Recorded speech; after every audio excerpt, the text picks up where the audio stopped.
I met over 1,000 millionaires, and they all had these 6 traits. So what's a millionaire in my books? Well, first off, I'll tell you what it's not. It's not somebody that's got $1 million in paper value because they raised a bunch of money on a valuation that all their friends just kind of agreed on. It's not somebody that's got $1 million on a balance sheet. It's definitely not somebody that's got $1 million in equity in their home. It's not somebody that's got $1 million revenue business. For me, a real millionaire is somebody that's got $1 million in cash in their bank account after taxes. So now that we got that out of the way, number one is millionaires are crazy. I've met so many millionaires that are wacky, crazy, big dreamers. I mean, Travis Kalanick from Uber, Richard Branson, Mark Cuban, you name it. There's all something about them that makes them a little wacky. They're kind of like a mad scientist. They say, I don't agree with 99% of the people that are doing this. I'm willing to go change. See, what I've learned is wealthy people are unreasonable. They look at the world and they go, that is unreasonable. I'm gonna change it. In many ways, rich people are weird. Weird is rich and normal is poor. So most millionaires, honestly, including myself, we're a little crazy. And the only reason that it works is because of number 2, which is millionaires think they deserve it. I remember one time I was at an event and I met a guy and I was asking him what he did. He was a coach, works with a lot of finance people. And what do you charge people? And he goes, well, I only work with a handful of people at a time and it's $1 million to work with me. People pay him $1 million,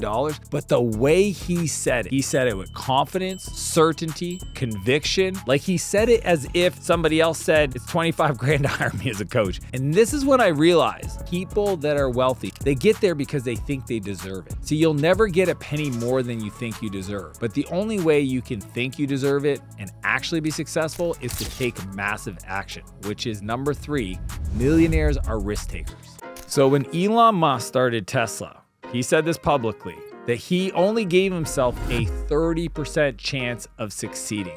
That's crazy. Think about it. I think at the time he had like $180 million and he put like 60 million in Solar City and 60 million in SpaceX. And then he took 60 million and he put it into Tesla. But he only gave him 1 out of 3 chance of winning because he's a risk taker. There's this great quote that says, the fortune rewards the bold. You have to be bold if you want to become a millionaire. These are people that decide to build and don't need anybody to believe in them.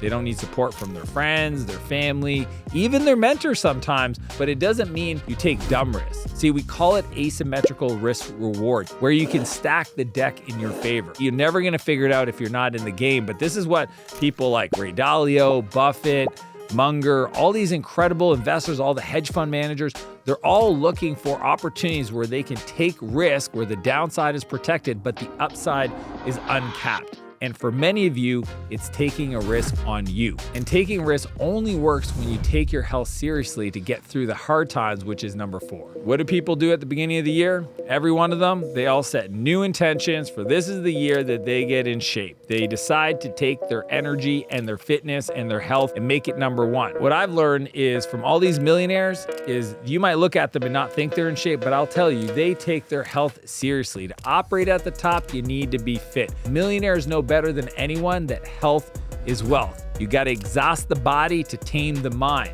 So it's not only the physical energy, it's the mental capacity. You got to push through when everybody else would give up because you've made your health a priority. But the only way you can get fit is number 5, which is saying no way more than you say yes, especially when you want to stay fit. See, I get asked all the time, you've met all these millionaires. What did they do to become wealthy? And here's the reality. It's not what they did, it's what they don't do. See, I watch a lot of people that have these aspirations to become wealthy and have better relationships. They do things that rich people don't do. They don't stay up all night drinking. They don't stay up all night eating junk. They don't drone out and watch the news. They don't stay up late and then sleep in and just drag their feet. Wealthy people spend more time saying no to the vices, to the things that are gonna hold them back. You have to say no to all that stuff so you have the space to say yes. See, I'm still spontaneous, only when it aligns with my priority. Millionaires know how to evaluate those opportunities fast and they can say no really quick so that they keep their optionality open for something that might be more aligned to hit their vision. They only say yes to things that align with their priorities, and priorities need to be set on a long time horizon, which is number 6. Millionaires think in decades, not days.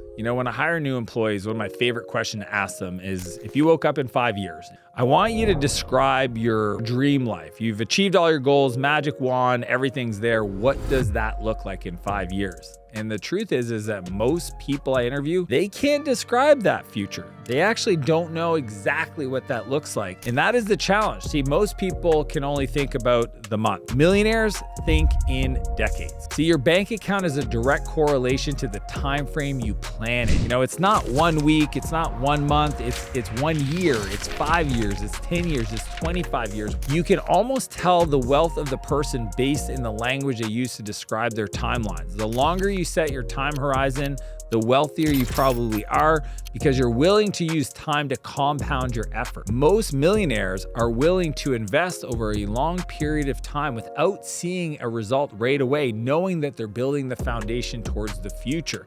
Because they understand how hard the big things are to accomplish, that's the difference between millionaires and average people. That's what I learned from meeting over 1,000 millionaires. And if you want to learn what I learned from spending 100 hours with 4 billionaires, click the link and I'll see you on the other side.